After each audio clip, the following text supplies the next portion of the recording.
Hi, this may be the concluding video of this series. If we cover all the slides I want to, let's get this slideshow going here. And okay, threefold idea, the threefold Commonwealth, separation of culture, state, and economy into three sovereign republics, three sovereign commonwealths. And we want to point out some false paths that humanity just seems to fall into.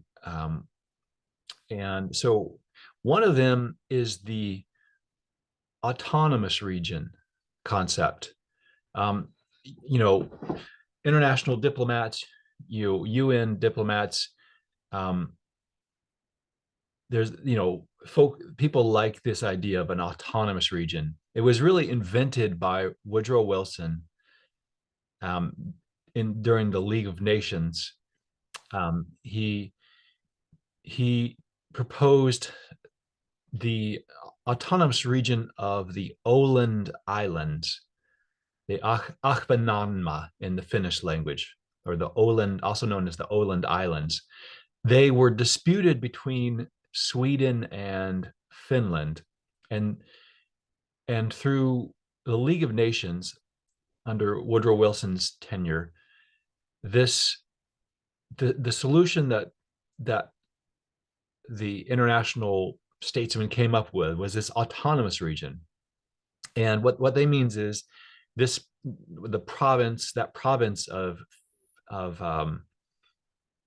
that was disputed was recognized as being part of Finland, but it would have its own like guaranteed institutions that was distinct from all the other provinces of Finland, because the reason being that it was mostly Swedish speakers inhabiting the island, but it was part of the um, Österland or Finland region, which was part of Sweden at that time. But Finland was being broken off and to become its own nation state. And even though the Åland Islands were part of that, the people on that island were ethnically Swedish, and there's many Swedish speakers in mainland Finland too, but those islands especially. And so, what Woodrow Wilson and the League of Nations did was to make basically a sub-nation state. So that's what an autonomous region is. It's a sub-nation state. And it's just like a nation state, but it's below a nation state, because it's still a fusion of culture and state, but it's just now it's at the provincial level. And so now it was like it's just like a Swedish sub nation state within the Finnish nation state. And that has worked for the Åland Islands.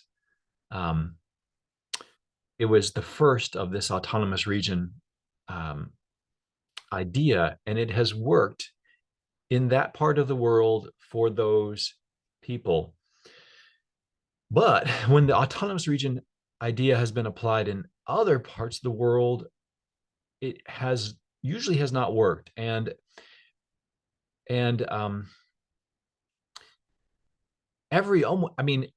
essentially every nation state fights tooth and nail to prevent anything like an ethnic autonomous region. And there's like selfish nationalistic reasons for that, but there's also a legitimate reason for that. And people can see the obvious nationalistic authoritarian objections to making an ethnic autonomous region, but hardly anyone sees the legitimate reason for not supporting this ethnic autonomous region concept. And before I go further, I want to say, like, give examples of what are other examples of ethnic autonomous regions. Regardless of what term is used, anytime there's a political unit, let's say a province or a district that is part, you know, part of a nation state, subordinate to a nation state, but a particular ethnicity or language is um, and like a different language or a specific ethnicity is tied to that province politically, as in the government and the governmental identity of that province. Then you have what we call an autonomous region, whatever it's, even if it's not called that by that term. Now, it's a different thing if all of the provinces, like if every province in the nation state has its own like suite of local languages that are official. And I think the closest thing to that would be the Swiss cantons, where each canton um, has either German or French or Italian or Romansh, or I think German and Romansh in some cantons. There may be some cantons that have two languages. I'm not sure, but that's a little different in Switzerland. If you In that case, you really have a federation, okay, and we're um, and the Minsk agreement in Ukraine, between Ukraine and the separatists and Russia, which was several years ago, that would have basically turned Ukraine into a federal republic where each province had its own set of official languages. And basically, in the southeastern provinces, the eastern provinces would have Ukrainian and Russian, and each oblast would be able to choose. Um, the United States, I mean, the West, including Ukraine, dragged their feet on that and didn't really implement it. And we're seeing the results. I mean, why didn't we make sure that our allies in Ukraine, the Euromaidan, really enacted a federal republic in the Ukraine with each oblast becoming a federal state. Basically, it'd become like Germany is a federal republic now, and that's what Russia wanted. That's what the separatists wanted originally, was to make a federal republic of Ukraine. What's wrong with that? I mean, it's not worth going into World War III over. Um, that's what that would have been a relatively healthy path, is to just turn Ukraine into a federal republic and just skip the war. Um, you could have also done that at the beginning of the Bosnian War. You could have said Bosnia is a federal republic. Each municipality or each each group of municipalities which chooses to group themselves into a region, or a federal region, um, chooses their own languages, and it's a federal republic now. Federal Republic of Bosnia and Herzegovina. You could have skipped the Bosnian War. Literally, you could have skipped it. Because that was actually what the Bosnian Serbs and the Bosnian Croats were asking for originally, before the war started, and even the first phases of the war. They were trying to secure their autonomous region, which within a federal Bosnia. That didn't come to pass. So we had this horrible war, mass graves and this and that, and then the West, United States, comes in like the hero, and finally, oh yeah, now it's the Federal Federation of Bosnia and Herzegovina. Um, brings in the American word federal, the Federal Republic, just like we did in Germany after the war. Okay, now it's a federal republic. It's like we did in Iraq after the war. Oh, now it's the Federal Republic of Iraq. Why couldn't you just skip that? Why couldn't you just um, use whatever um, influence you have before the war and just say, okay, if you want, let's say Ukraine, Zelensky, if you want to be our support, we need you to become a federal republic, and each oblast, each municipality can designate their own languages, and there's going to be a sort of federal power sharing based on the German model. Germany seems pretty successful as a federal republic, which was instituted by U.S. forces. Why don't you just skip the war? Okay. But now, an autonomous region is a little different than that, and it's because it's just like one province that has a particular special ethnic identity baked into its political structure. And Russia and China have that. So examples of that are the so-called titular republics in Russia. Russia is made up of all sorts of federal subjects, and there are different titles. There's like oblasts, which are regions. There are krais, which are territories.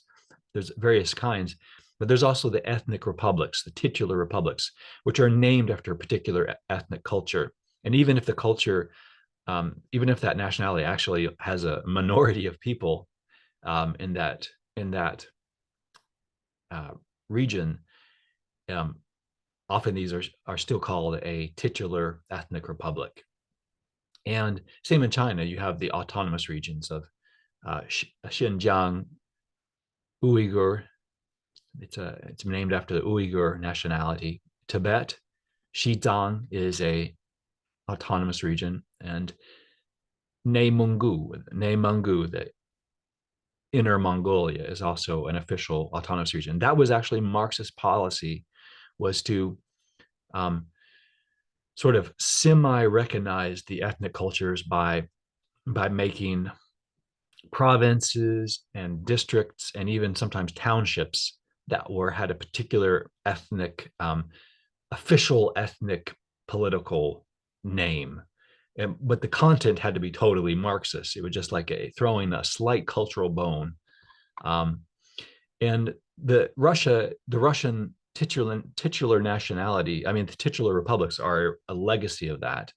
And but other examples are Indian reservations in the United States, Nunavut territory in Canada. It's a sort of ethnic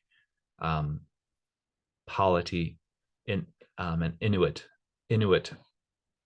province. But also like the devolved governments you see on the list on our slide here, the devolved governments movement in Britain, where there's now a Scottish Parliament, a Welsh Parliament. Of course, in some ways, it's progressive, and in some ways, it's healthy and interesting. In other ways, it's not, and I'll go into that more.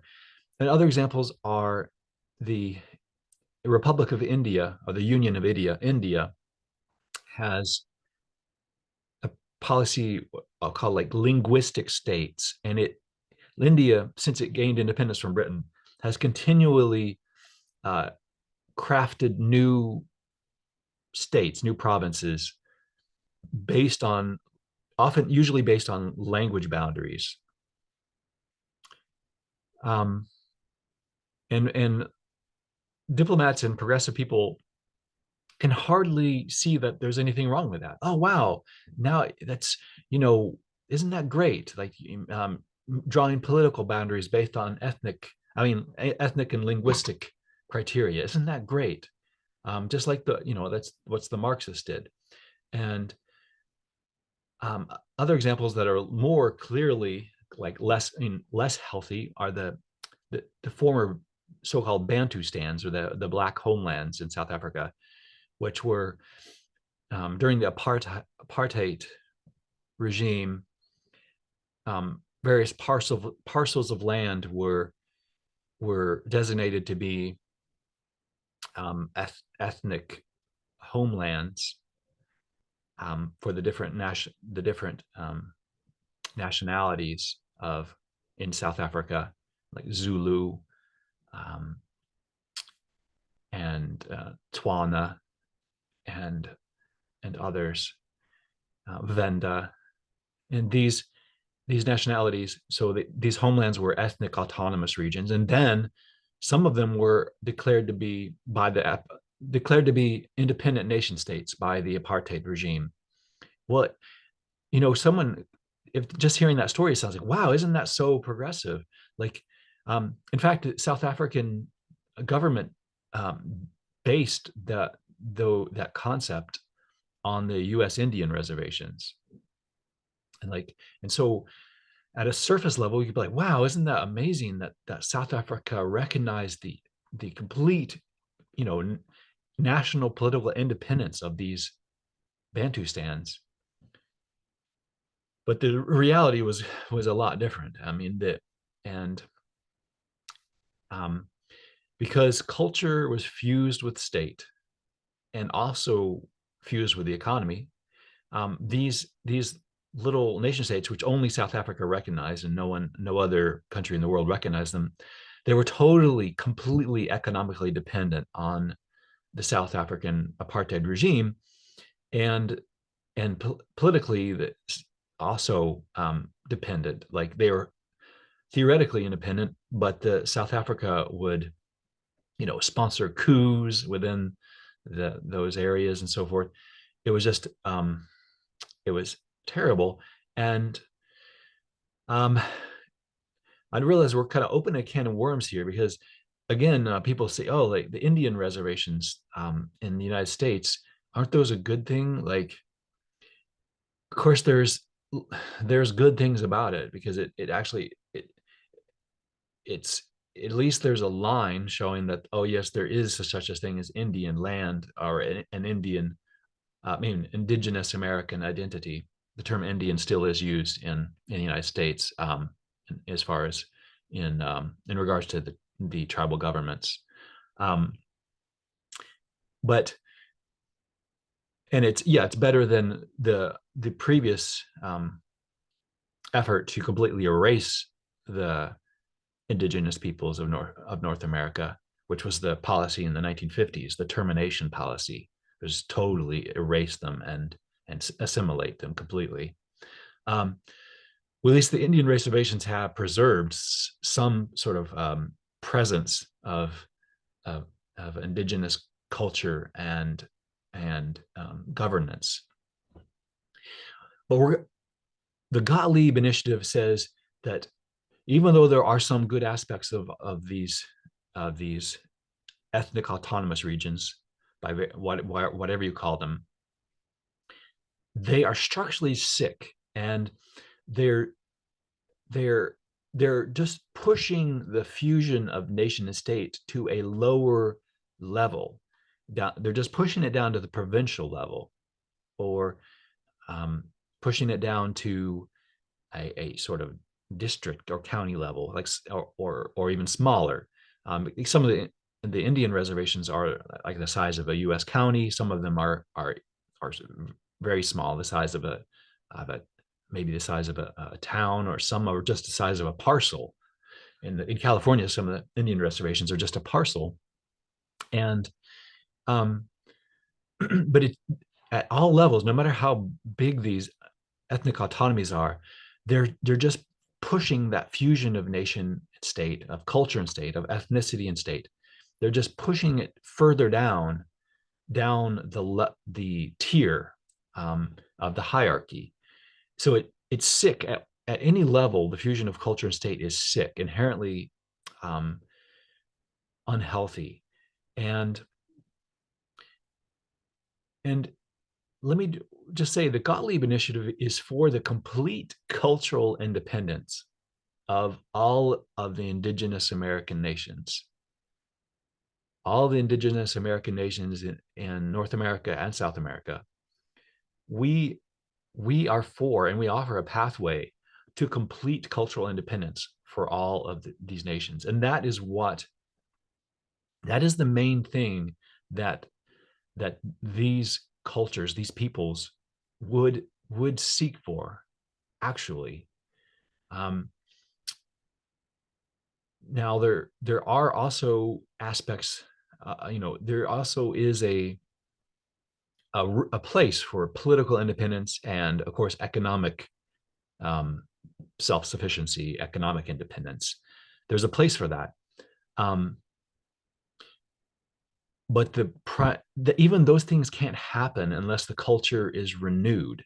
And the culture, if the culture is fused with a government bureaucracy, um, its well springs are going to be uh, like tainted and deadened. So we're for the cultural independence of all these entities, all these cultures that we just mentioned in the previous examples. The Tibetan culture in China, the various nationalities in Russia, which we're addressing through this Free Nations video series, um, the Uyghurs in China, the Mongolians in China, Scotland and Britain, the Welsh nation, even the Cornish nation, which has no devolved government. Um, all of the different all the different linguistic groups in China, cultural independence, yes. Linguistic states, no. South Africa, the Bantustans were canceled after, or reabsorbed after the apartheid regime fell, and but we are for the cultural independence of all the South African nationalities, and even including the monarchies, the indigenous monarchies, such as the Zulu kingdom. Because again, monarchy is a healthy option in the cultural sector. Um, Republican culture, or non royalist culture, is also a healthy option, and in some cases there could be sort of competing cultural identities um, for a single nationality. There could be a Republican version and a royalist version, and basically it's two different denominations of that national culture. Even in Britain, there's always been, not always, but for the last couple hundred years, there's been a British Republican movement. Um, they even had a sort of revolt at one time, and they have their own flag. I believe it's red, white, and green, striped, horizontal striped. That identity has been really tamped down by the British royal nation state. But that Republican identity would be free to come to the fore in the cultural sector. Um, and in any case, the British monarchy would be completely and utterly severed from the actual government, including the symbology. Any sort of royalist symbology would be removed from any sort of government um, agencies, and also from government funding. And so we, looking at this slide, we say at the bottom, it says no rights governance, no rights governance, no rights commonwealth should be tied to any particular national culture, to any one language, or even a suite of languages, because even a multilingual nation state such as Switzerland and Canada, they're still nation states. Nor should any rights government be tied to any specific religion or an array of traditional religions. And in Russia, like the Russian nation state, recognizes a certain traditional religions, Russian Orthodox, um,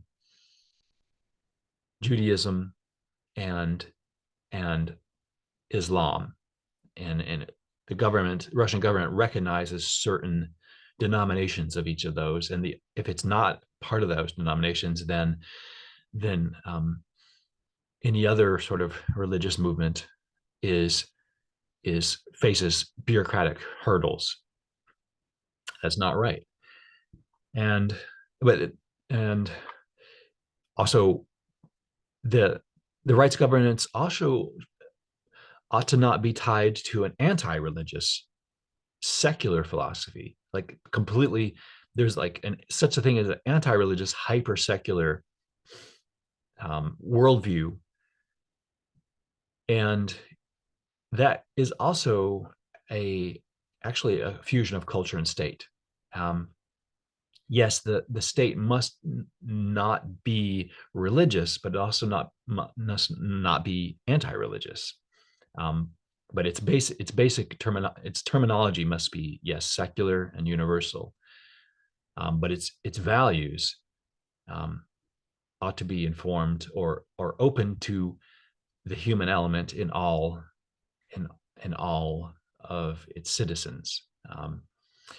So yeah, and we say at the bottom, like the bilingual and multilingual nation states are also a distraction. So we Gottlieb Initiative are clearly and fully opposed to perpetuating ethnic autonomous regions. Um, we're for cultural independence, and we're also for political independence through a plebiscite. But whatever government results from that, that governance needs to be a-national and omnilingual, right?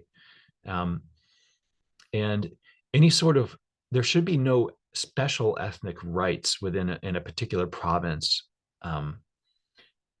because whatever ethnic rights some ethnicity has been seeking, such as the Kurds in northern Iraq, where the United States eventually came in as the heroes and made this Kurdistan autonomous region. All of those ethnic cultural rights ought to actually be applied to every province in Iraq. So, um, whether they're Kurds or Arabs or any other linguistic group,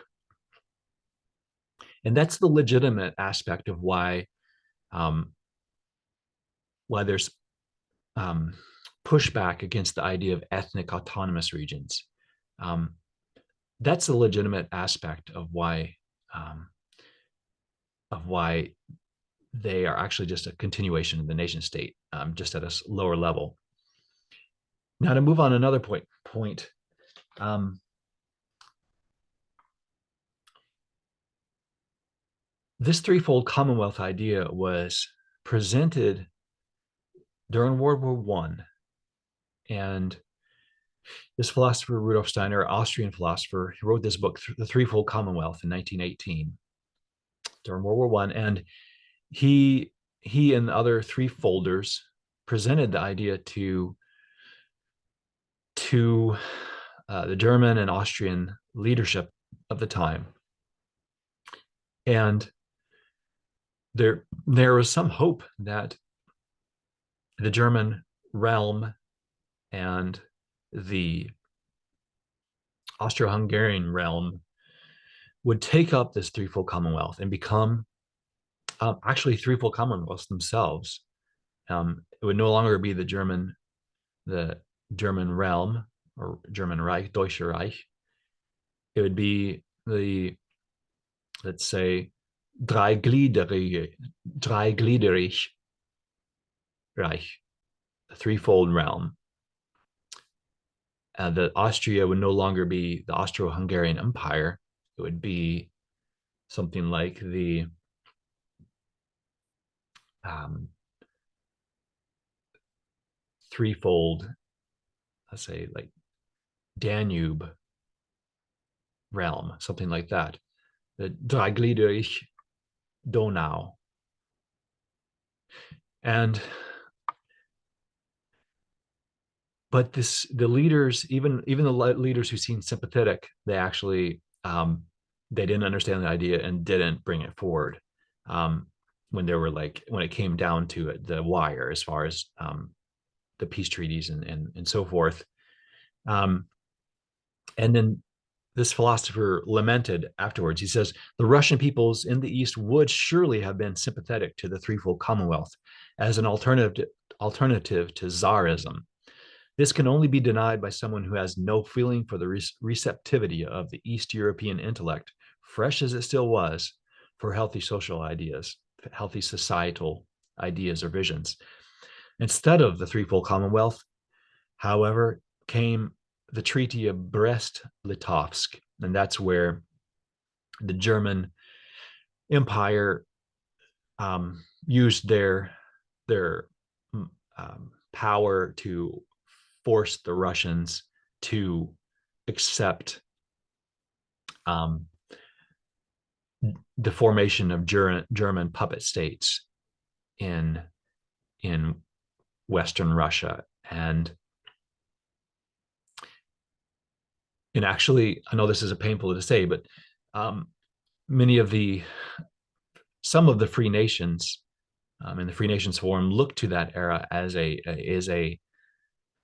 uh, as a sort of seed of their current national identity, and because at that time there were at least on paper or briefly for a brief time there was like um, the Don Cossack Republic, um, these various republics on the western fringe of Russia, and some of these nationalities still seek cultural independence today. But in, but instead, if imagine if Germany, instead of using its military might to force this treaty, to humiliate Russia and to carve out some German puppet states, um, imagine if instead Germany had threefolded itself into a threefold republic. Look, and it's like it would be a big deal. We're changing our name from the German Reich to the threefold Commonwealth, and we're separating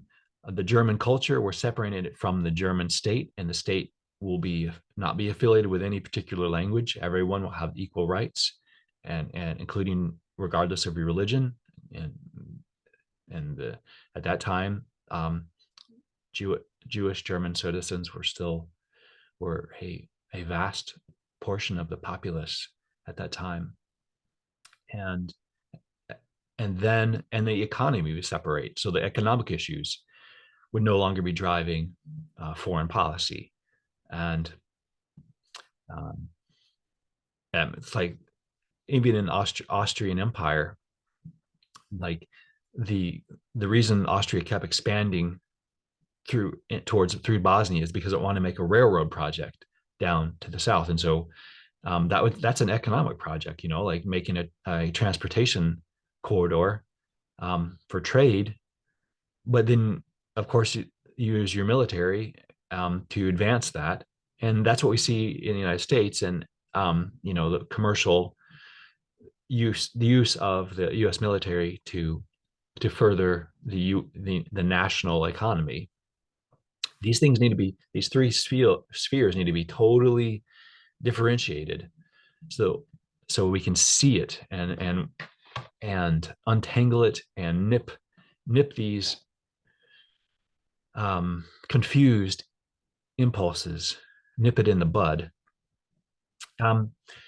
So the three folders at the time were disappointed because, like we said, imagine if the threefold Commonwealth in Germany and a threefold Commonwealth in the Danube river basin had arisen instead of this German Empire and Austria-Hungarian Empire, which was quickly broken up because they didn't take up these ideas.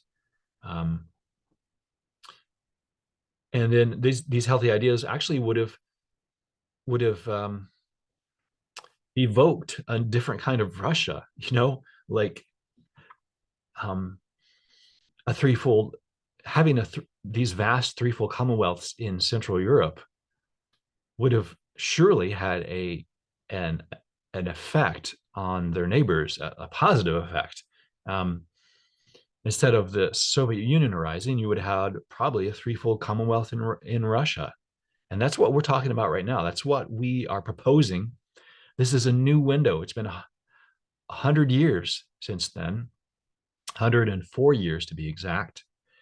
And we are proposing that the Free Nations Forum and the Free Russia Forum cooperate to take up this threefold commonwealth and form a parallel society in exile that's called the threefold commonwealth, and it has a place for cultural independence of all the nationalities. And there's these shared principles which we've laid out in this series of videos. Write to me, call me. We'll advise. We are glad to advise. We'd be glad to advise on how to get a threefold commonwealth on the ground in Russia or in exile. Let's pause there. Um, we're gonna have another video here. Let's split this off. Oops.